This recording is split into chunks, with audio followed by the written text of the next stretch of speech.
আবু হুরায়রা রাদিয়াল্লাহু থেকে বর্ণিত, রাসূল সাল্লাল্লাহু আলাইহি ওয়াসাল্লাম বলেছেন, আল্লাহ তাআলা বলেন, আদম সন্তানের প্রত্যেকটা আমল তার নিজের জন্য, সিয়াম শুধু আমার জন্য, আর এর প্রতিদান আমি নিজেই দেব।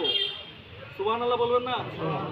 এই সিয়াম শুধু আল্লাহ বলেছেন, সিয়াম শুধু আমার জন্য, আর সিয়ামের প্রতিদান আমি আল্লাহ স্বয়ং নিজেই দেব। সম্মানিত উপস্থিতি, দেখেন আমরা যে আমলগুলো করি, যে ফরজ ইবাদতগুলো আছে আমাদের মাঝে, রমজান একটা যেমন ফরজ, এরকম আমাদের জন্য সালাত, যাকাত, হজ, কুরবানি ফরজ না?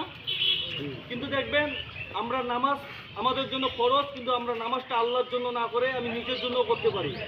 দায়িত্বশীলকে ভয় করে করতে পারি, যে থানা আমির আছে, এখন যদি আমি নামাজ না পড়ি থানা আমির কি বলবে, এর জন্য আমি নামাজটা করতে পারি না। আমি দান এর জন্য করতে পারি, এখানে শত শত লোকজন আছে, আমি যদি এখন দান করি থানা আমির বলবে এই লোকটা খুব দানশীল, অমুক ভাই বলবে এই লোকটা খুব দানশীল, এই লোককে মেম্বারি দেওয়া যায়, এই লোককে চেয়ারম্যানই দেওয়া যায়, অনেক টাকা আলা, এ মনোভাবে আমরা দান করতে পারি না।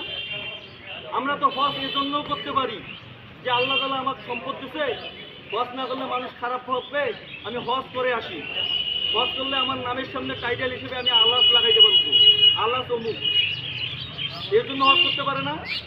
আমরা কুরবানি এর জন্য করতে পারি, দুস্থ খাওয়ার জন্য, লোককে দেখানোর জন্য, পাশের বাড়ির লোক কুরবানি করতেছে কিন্তু আমি কুরবানি করতেছি না, আমার তো অনেক আছে, এর জন্য কুরবানি করতে পারি।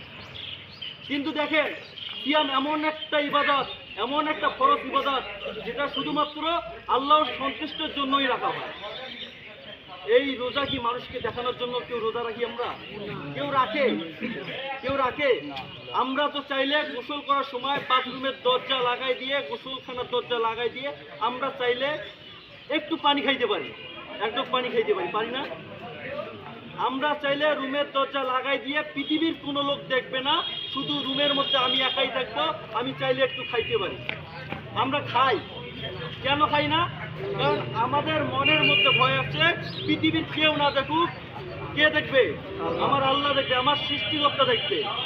পৃথিবীর কোনো মানুষ, কোনো পাখি, কোনো গাছপালাও যদি না দেখে, কিন্তু আমার সৃষ্টিকর্তা আল্লাহ তাআলা ঠিকই দেখতেছে। এই মনের মধ্যে এই ভয়টা আছে না নাই? আমাদের মধ্যে এই ভয়টা আছে কিনা? আছে না? তো এই রোজাটাই একমাত্র যেটা শুধুমাত্র আল্লাহর সন্তুষ্টির জন্য রাখা হয়, এর জন্য